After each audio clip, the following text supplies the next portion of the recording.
May 11, 1945. Luzon, Philippines. 4047 in the morning. Private John McKinney is asleep, not daydreaming, not half awake, out cold. Then the tent flap snaps open. A shape fills the doorway. Steel flashes. A Japanese sergeant swings a sword. It doesn't miss. The blade bites into McKinney's head and keeps going. A chunk of his ear comes off like meat from a bone. Pain detonates. White hot, instant. Blood pours down his neck, soaks his collar, slicks his shoulder. Most men would freeze. Most men would scream. Most men would scream. Most men would die right there in their own bed. McKinney doesn't. He rolls, grabs his M1 Garand, doesn't even shoulder it. He swings. The walnut stock smashes into the sergeant's skull with a sound like a green log splitting. Once, twice, the man drops. McKinney staggers outside the tent, blood in his eyes, ear half gone. And that's when he sees them. Shapes. Dozens of them. A full Japanese assault force charging straight into camp. No time to think. No time to count. The math is simple. If he doesn't move, everyone dies. So he goes to work. John McKinney is 24 years old. Third grade education. Can barely read. Can barely write. Can barely write. He's a sharecropper's son from Screven County, Georgia. Dirt poor.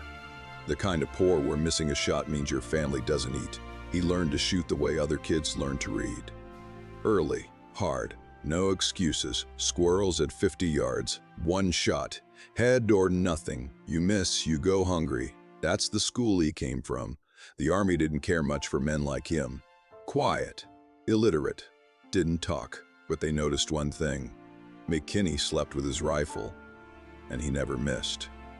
While other guys joked or complained, McKinney cleaned his weapon.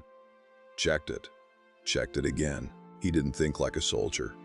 He thought like a hunter. And hunters don't panic when the woods explode. The Japanese hit hard. They pour into camp fast, aggressive, screaming. Somebody yells that the machine gun is gone, captured. That gun is the heartbeat of the camp.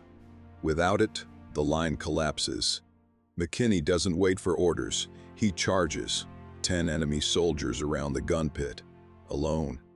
He drops the first one, then the second, then the third. Fast shots, no hesitation. Then he's empty, no ammo. So he jumps into the pit. Up close now, too close for bullets anyway. He swings the rifle like a fence post. Crack, crack. Skulls give way. Helmets dent. Men fall.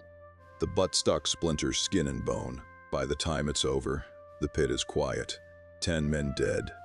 McKinney stands there, chest heaving, blood everywhere. And the machine gun is useless. Broken. Bent. Dead weight. He's wounded. Exhausted. Holding an empty rifle. And the second wave is coming. This is where it changes. This is where it stops being a battle and becomes a hunt. The Japanese attack in waves. Organized. Aggressive. Confident. McKinney doesn't hold ground. He moves. Shoot and move. It's an old rule in the woods. A deer that hears one shot freezes. A deer that hears shots from everywhere panics. McKinney fires from one depression. Then another. Then another. Never stays still. They think there are 10 men out there. There's one. He runs low on ammo. So he does what hunters do. He scavenges, crawls back to the bodies, rips bandoliers free, grabs grenades from dead hands. Blood slicks the ground. Smoke burns the air. Japanese knee mortars start thumping. Pop, pop, pop, pop. Shells arc toward him. McKinney plays cat and mouse. He hears the pop, moves. The explosion lands where he was. Sometimes he grabs the grenades thrown at him, counts a heartbeat, throws them back, then moves again before the blast.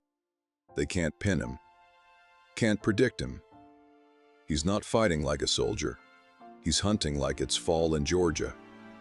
And the woods belong to him. 30 minutes in, McKinney's body is screaming, his ear won't stop bleeding. His arms feel like lead. Then he sees it.